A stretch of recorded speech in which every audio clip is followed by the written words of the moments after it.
to begin, I'm just going to freshen up her face with a compact powder. Just remember that the brow bones as well need to be mattified because they tend to keep getting oily through the day, and I think most of us tend to ignore that part of your face completely. I'm using number 4, which is a compact powder. It's called Amber. So whether it's liner, mascara, whatever, you need to have a clean canvas. So I'm just going to mattify that area.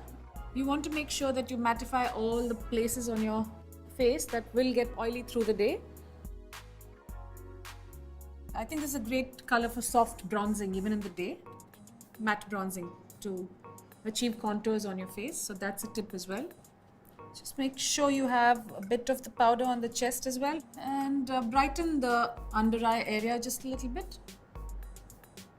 If you're someone that needs to use a concealer, you should do that before you apply this product. You just correct everything that you need to on your face and then continue applying this, because this does not have the coverage that a concealer would offer. So this is just mainly to freshen up and brighten your face. Now to get on with the eyes, again this is all about freshening up, so you don't want to do anything that's really hectic on the eyes. So I'm just going to do a brown liner. Although it's brown, it has enough intensity to shape the eye, and then of course you can smudge it with your fingertip to give it a softer effect of a shadow. That's what I'm going to do.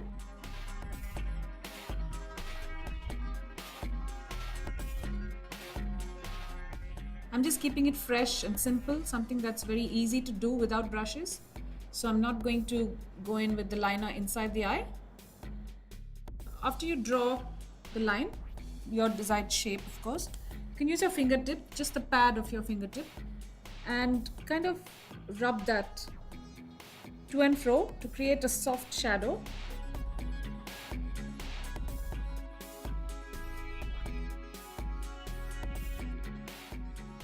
So if you notice, it gives the eye a soft roundness, and that's really nice versus just wearing a line.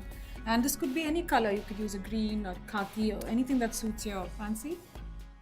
So I'm just going to repeat that on the other eye. You need to make sure that there is enough product there for you to work with.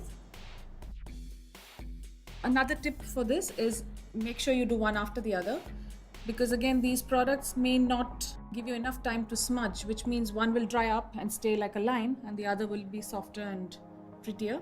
So you want to do one eye at a time. It's simpler.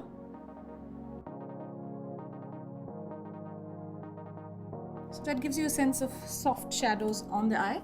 I'm going to follow that up really quickly with a light application of mascara, because this is, like I said, it's more about freshening up than doing any deliberate look per se. And make sure you work it from the very root of the lashes, so there's some intensity of this black. So if you look at that, her eyes immediately open, her lashes are curly. That's because of the density of the product. So just doing that on this eye as well. Now if you went in with a second coat, apart from being really lush, it will also give you a curl, a really nice curl, because once one layer of mascara dries, it makes the lashes more papery. So with the second coat, it tends to curl just a bit. So I'm going to let that dry.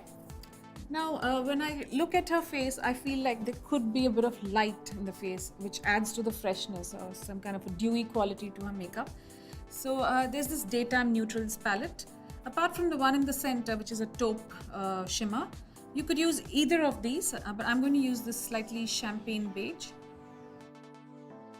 I'm just going to place a small amount of that here on the tear duct. Again, use the pad of your finger, not the tips.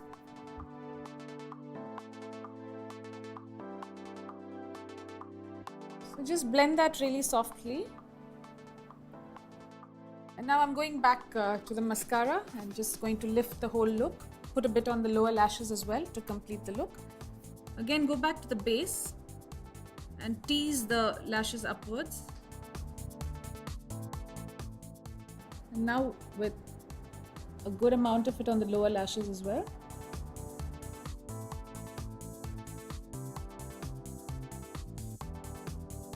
Now to finish off this look, I'm going to use Pink Passion, which is a long-lasting lipstick. And you can choose to wear it like layer it on like you would a normal lipstick, but I'm just going to dab it on just for a bit of freshness, a bit of color. So not a very deliberate application. So I'm using again the pad of my finger to just softly put it in.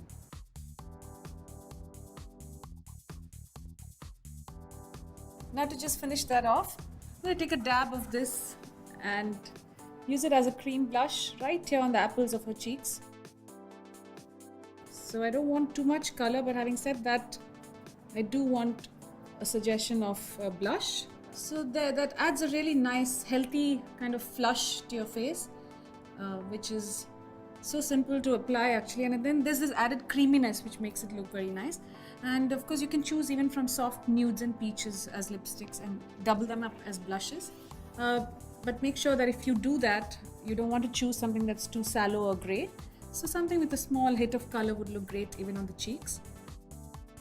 So I hope you enjoyed this tutorial. Until the next time, stay tuned and stay glamorous.